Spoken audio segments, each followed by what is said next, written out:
And welcome to a special episode of Upfront here on Shaw TV. I'm Kevin Hirschfield. Today we're coming to you from the Shaw TV open house where we have members of the community behind us getting a tour of our studio and learning all sorts of different roles that we have to offer here. We also have several local media personalities coming in to talk about the state of media. It's a constantly changing industry. We want to talk a little bit about the future of it. So we have CBC Radio's Marcy Markusa, formerly of Shaw TV, Joanne Kelly, now a Red River College journalism instructor, and we have Global News' Lauren McNabb, the anchor there. They're going to talk about all things media. First up, it is our Tracy Koga talking to Marcy Markusa. This is Upfront. Let's talk about the media. In a way, Marcy, welcome home. Thank you. It feels like home in this studio. This studio, back in your TV days with Video On, this was your place, Cityscape. And now we wake up to your voice every morning as a morning show host for CBC Radio One, Information Radio. I want to go back, though, to those days in Video On, Marcy, and let's talk about the stories because you have always been passionate about whatever you do. So back then, what was it like telling those stories?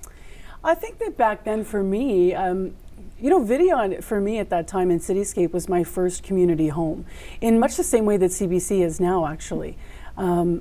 Because the thing that public broadcaster and I think community broadcaster have in common is you are where you live and you're about where you live. So it kind of laid the groundwork for what I do now in a lot of ways. But back then it was really exciting for me to come here and work here and do that show because I don't think what people realized is I'd been working in radio in rural Manitoba for 3 years before that. And my home was Winnipeg. And so when I did return to the city and I got the job hosting Cityscape, I was back in a place where I could share stories about the people who were around me where I lived. And at that time, media was not the same as it is now. You might recall this, Tracy, too, because we both go back that far and more. Yeah. Media at that time, mainstream media had stopped covering the arts in many ways, had stopped covering some of the local content, and had moved almost more to national programming in a number of the different private networks. And so what happened was that Video On and that show Cityscape at that time kind of almost filled a gap and a need that wasn't being covered. And it was a joy and a pleasure to be able to do that. And I think that it was almost a lesson to all those other private networks where they would be kind of looking out of the corner of their eye going, what are they doing over there at the community TV station and why are they finding such an audience? And it comes back to really simple things. It comes back to the fact that we like to hear about where we live. We like to hear about what we're about because you can relate to that. And that's when stories matter and that's how journalism matters. It's kind of a fundamental, but I think that it was a shift and it continues to shift in media as we move more to a worldwide platform. Community will always find an audience. Yeah, and I think for myself too, I mean, the big flood, 1997, and we really found a niche there, Video and Shaw working together. But you're right, I mean, back then, the stories were so important, the people, what they went through. And I think that, community television allowed us to do that. So I guess, in those years, Marcy, what sticks out in your mind? Like, what are some of maybe it's life skills, maybe it's a story or something profound in that era that really struck with you and you hung on to when you moved to CBC? I think the first thing was anyone can be on your show. There was this strange reluctance where I remember being in meetings where I would say, let's just book the premiere. And people would say, well, we can't book the premiere because, we're doing community television. And I said, well, that's the point. This is our community. He's the leader of our community, and we sure can. And it was interesting because we started to do that, to reach out and to just book whoever needed to be there for the story. And they came, and they were on, and they joined us for stories. That continues through to CBC today. If there's a person that should be there, that should be accountable to a story, that is the right person to hear from us on a story, you can't shy away from booking guests. The other thing about it was, we were a small team. So there was, yes, I sat in front of the camera at the end of the day as you do and did the show. But I mean, I booked the guests, I did the pre-interviews, I wrote all the notes. I learned that I learned a lot about interviewing live on television. That show was live twice a week, and I learned a great deal about the fact that in the early days, I think the structure of a conversation for an audience is something that I very much carry through to CBC today, where there's a build to a conversation. But people maybe don't realize, like, you're doing it in these crazy time limits. Exactly. So you have to have the information out, there has to be a build, the person has to trust you, and you have to sort of get to your point. Not too quickly, but not too late. And in those early days, I was really famous for like talking to somebody on and on and on, and then like finally I'd get to the real point by like 8 minutes in.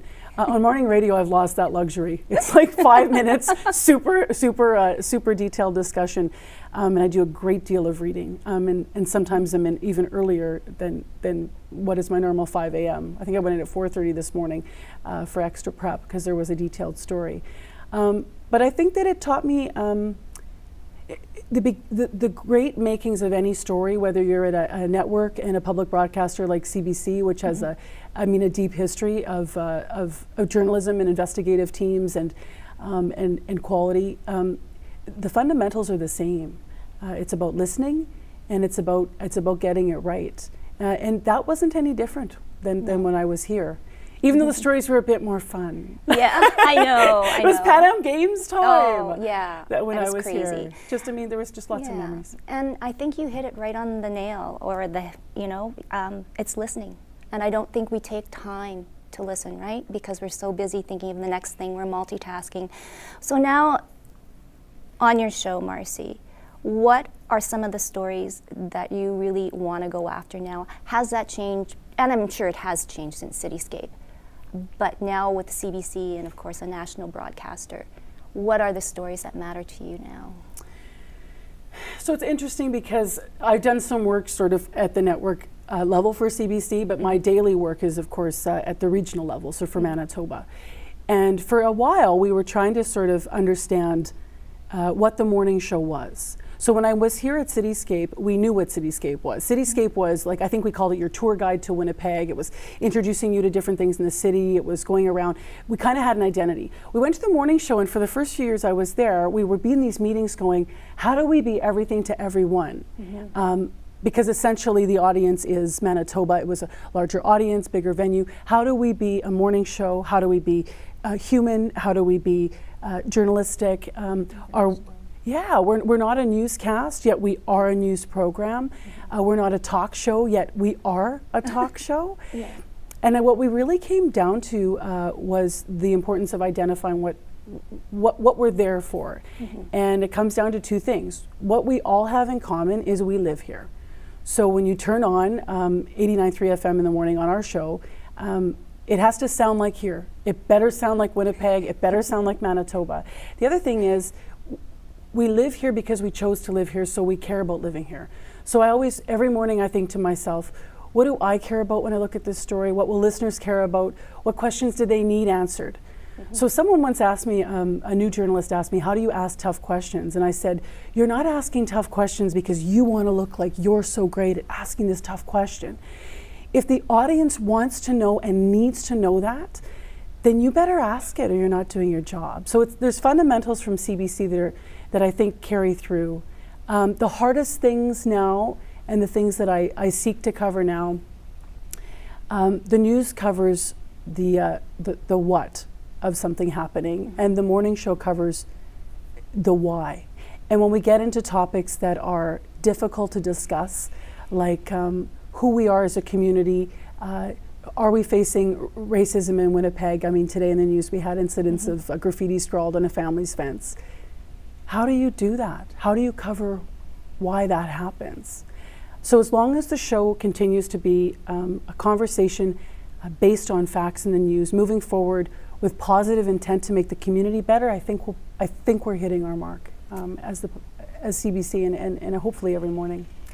Well, there's only one thing left for me to say is, like, I am so thankful for you being here, Marcy. You've meant a lot as a mentor too for me in my career, but certainly for Winnipeggers and Manitobans alike. you bring the stories that really matter. Thank you. You're welcome. It's been my pleasure, and I've said it before. It's a gift that I actually have been able to sustain a career over, like now 20 years in my hometown. Oh. Thank you very much, Marcy. You're welcome.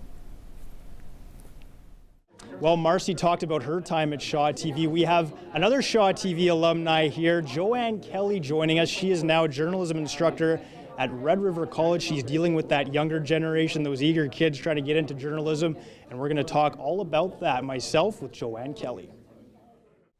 And welcome back to Up Front. And joining us now, an old friend here at Shaw TV, it's Joanne Kelly. For those who may remember, Joanne spent several years here at Shaw TV before moving into a role as the journalism instructor at Red River College. Before we get into that, Joanne, though, just sitting in the studio, does it bring back a ton of memories? So there? many. When I first started hosting, we used the studio a lot until we started going out into the field and doing everything out in the community. But I had so many great interviews in here, so much fun, and seeing the crew, and it's fabulous being back. So now, how long has it been since you made that change from Shaw TV to Red River, and why did you do it? I'm starting my 7th year of teaching. I can't believe it. 7 years after more than 15 as a reporter, host, producer. I loved mentoring. Shaw had the biggest mentorship program out of any news outlet in Winnipeg. We took 8 students at a year, and most would take 1 or 2. And my boss at the time, Alan, was really great about letting me scale back on my duty so I could really focus on the students, and I loved it. I loved helping shape them in that moment where the light bulb goes off, where they get something new for the first time. And I was quite involved with the program. And I had been reporting and working on as a reporter and producer and anchor at CTV before Shaw, and it felt time to move on and give back a little bit. Yeah. I love it, yeah. So, and we want to talk a little bit about those eager students today that you see every year. First of all, when you think back to that first year that you were there and to now, how much has that curriculum or your plan that you sit down and plan at the beginning of the year, how much has that changed? What's been the biggest change in that curriculum? That's an awesome question, because from the very first day, I have a set curriculum, but it flows and fluctuates because I'm teaching journalism, so it's about the news. So I need the students to be ready and willing and able to do whatever the news requires of them that day. So on a daily basis, it's very fluid, but industry-wide as a whole, the move to video, when I first started, the students didn't have to have their own cameras. Now they have to have their own cameras, and they use them on a daily basis to shoot video and photos.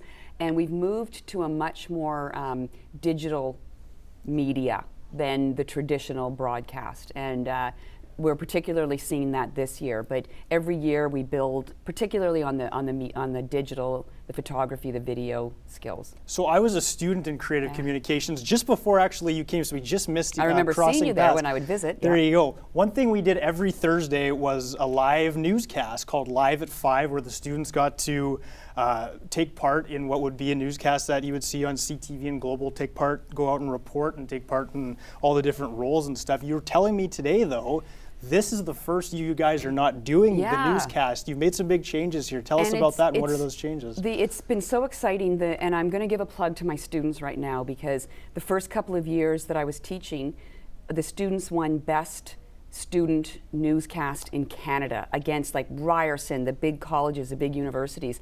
Because you remember, you guys worked hard, and you had one full day, just came in at 8, got your story, went out, shot it, edited it, people were anchoring, directing, switching, everything you see here in the studio, and the students were doing it all at an absolute industry level. Well, the industry's changed quite a bit. So this year, they're still doing stories, they're still on camera, they're still producing, they're still interviewing people, they're still digging up stories. But instead of doing it on a 5 o'clock newscast, the traditional newscast, which is still there, I mean, CTV's expanded, City's just started up, so it is still part of the media landscape. But especially when you're young coming out of school, your first job isn't going to be anchoring the 6 o'clock news with Marilee Crusoe, right? You're going to be shooting and editing. So we wanted to give students the skills for a digital media now. So they're learning to be on camera, they're learning to do Skype interviews, they're learning photography and every possible element that can go into a website and go online immediately. Right? They're posting things as soon as they're done. The deadline is no longer 5 o'clock news. The deadline is right this second, 24 hours a day. So it's really exciting, and the students are just, they're so excited and passionate about it. You talk about the immediacy, social media, Twitter, Facebook. A lot of the students you see are pretty well versed in that, I would say. No, you wouldn't say that? They come into the program well versed on posting food pictures and party pictures.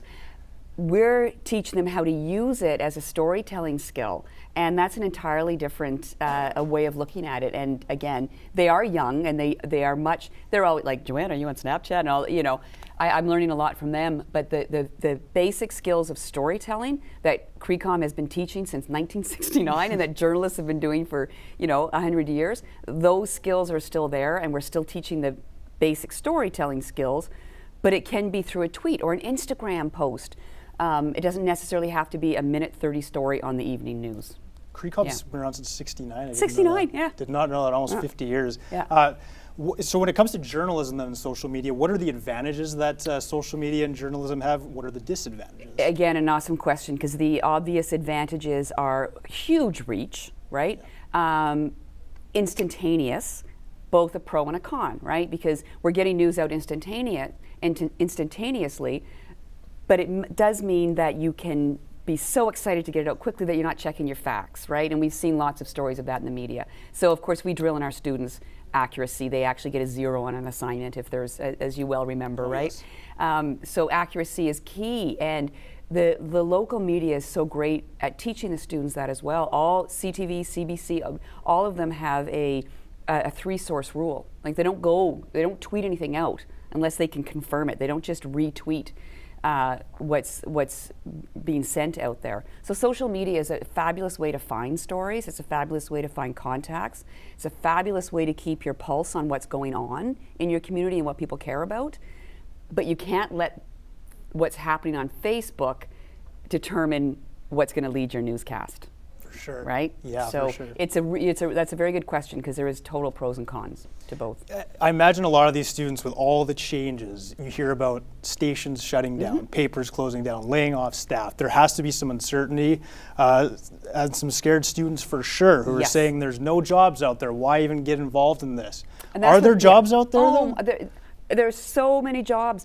We have gone from, and again, I keep talking about TV because that's what I work in, but newspapers as well. We've gone from a 6 o'clock newscast for an hour to a 24-hour hole that needs to be filled. There's so many jobs out there. What students and their parents and their friends are mistaking it for is they're saying because a newspaper closed down that journalism's dead. Well, that new print may be dying. The 6 o'clock newscast may be shifting and changing and morphing, but journalism has never been more alive.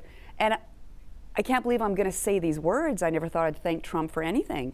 But if anything, his presidency has awakened journalists and have made people invest in it more. And so I think that now, to be a student again, to be a 22-year-old graduating with a journalism degree, the world is everything right now. There you are, Joanne Kelly. Thank you so much for coming back home for one more night here at Shaw TV. It's so much fun to be on this side. Hey, and best of luck with the students for the rest of the year. All right, we'll be right back.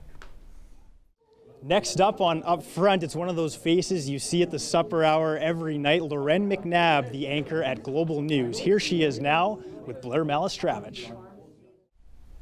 Welcome back to Up Front. I'm Blair Malazdrewich, and I'm joined by Lauren McNabb from Global News at 6. Thanks for being with us today, Lauren. Thank you. Let's talk about how you got your start. Right out of college, I went to university in Ottawa, was looking for work, and so the minimal opportunities that were there, I went overseas and wrote at a magazine in Zimbabwe. It was an agriculture magazine, came back to Winnipeg and got a start at Global Winnipeg, and so that was 17 years ago. And from there, I've kind of done all sorts of things, everything from writing, producing. Sports was actually one of my first jobs, then into news, then into national news, overseas, back to Toronto, back to Winnipeg, so it's really been kind of like a full circle journey for me. Now I'm going to just hit you with a heavy question right away. How has the industry changed in those 17 years? Oh boy, I think when I first started, I don't even think we had a web page. So that would be one of the biggest changes, because now really it is all about digital first. Another big thing is the viewer engagement. Because of social media now, you know instantly how people are feeling about the stories that you produce, which we didn't have before. There's metrics on ratings. You can tell when someone's changing the channel. We didn't have that before.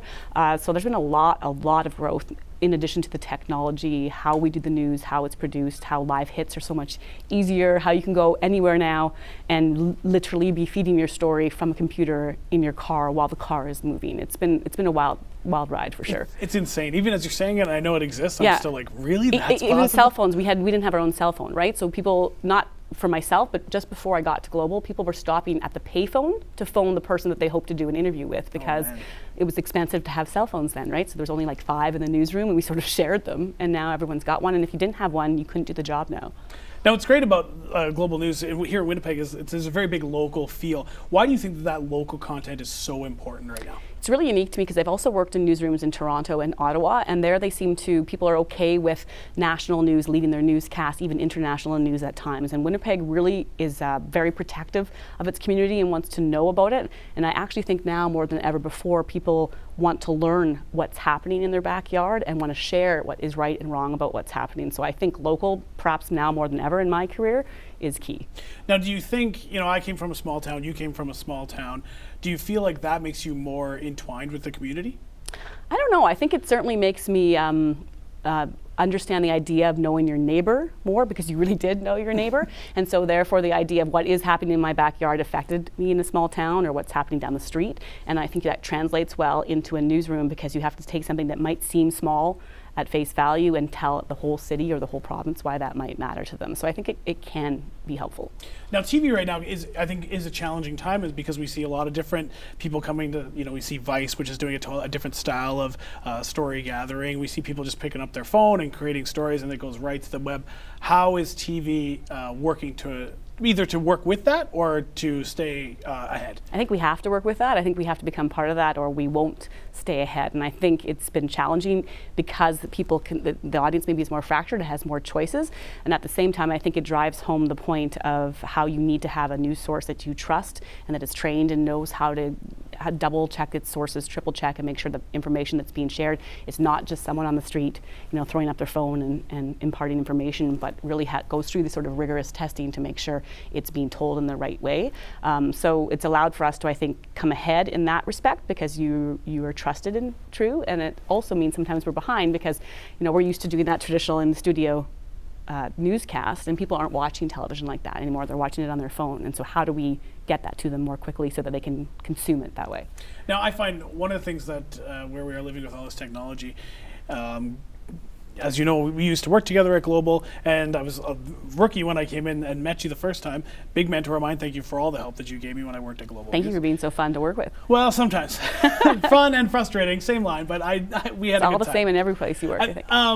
When you see that, I always think of people in my life, my social life, who they saw a video online and they're like, oh, well, you believe that to be true. Do you find that being that people, that's how people are consuming, they're not considering the source? Do you feel that's something that people need to be aware of? I think it's definitely a challenge, because they're not sitting down to watch the news the same way they used to. So if you used to sit down and even have your supper with you were more focused on the news. Now more people are consuming it on their phone, right? So you're distracted while you're on the bus, you're reading it, you're flipping through, and so there's so much information coming at you that we can tell now how quickly someone switches from, reads a headline in 20 seconds, doesn't even go in to read the story, forms an opinion, comments, moves on, goes to the next site. And so I think people aren't necessarily, I think what they're doing is reading more than ever before, but perhaps also forming opinions way more than they ever before, because they can through this outlet. So it's extremely challenging time, because as a result that leads to people taking something and deciding and not knowing where they read it, right? They'll come home and say, you won't believe what I read today. And if you ask them to show you the site that they read it from, we might be able to show you really quickly that was a fake news site, or it was just some kid from college blogging about something and it wasn't true to begin with, right? And so there's a big challenge out there to prove to people why what you're doing goes through those checks, as I was talking about, versus what someone else's site might be doing. When I was in broadcasting school, they always said, don't get into broadcasting if you're looking to change the world. Mm-hmm. How would you react to that statement? I think that's fair in that you don't want to change what people are thinking or how they're doing it. What you want them to do is to be informed. So the idea would be is I don't want to change how people are voting. I just want them to know when they go to vote all the different pieces of information that might influence how they would or would not vote. I think it's a fair thing. You don't want to ever go in with an opinion. I don't want to start the day saying that the decision being made at City Hall today is wrong. Let's go out and prove it. It is what's happening at City Hall. Let's go out and find out what people feel about it, and then hopefully they'll decide at the end themselves whether it's good or bad. What would you say to the community about getting involved in TV or getting engaged in what's on their channel locally? I think their community is more important now than ever because they can reach out to us. Right? We can get, it used to be maybe you have to phone the newsroom to share their story. Now they share something on Facebook. We get more stories than ever from someone actually sharing their story with their friends, and then we happen to be friend of a friend, and you see it and you're like, oh wow, that's really interesting. And so they have an opportunity now to let us know or let the world know in a way that they hadn't before. And so I think that the idea would be to turn to us and trust us with whatever you think is your issue on your street and see how we can help you affect change, get your counselor involved or whatever it is that is bothering you in that moment. I feel that over the years, and please correct me if I'm wrong because I know you will, but when we're talking about how stories are done now, I feel like that's an interesting age when it comes to television. Before, sometimes it'd be a lot of facts and figures. Let's just get that out and do it. Now, I mean, maybe some people always did this. It's more so they dive into the personal story. How would you react to that? I think for me, for my storytelling, I've always thought personal was really important, and you can't make people care unless you have somebody who's already affected by whatever is happening. But I think that how we're doing the news is different because we're trying to give people information in a different way because of how they're watching it. So, really big now is text overlay over video because you're watching it on your phone. You're not even listening to it. You might be listening to music, reading a news story, and watching a different video all at the same time. So how do we craft our stories now so that a person can watch it in that way?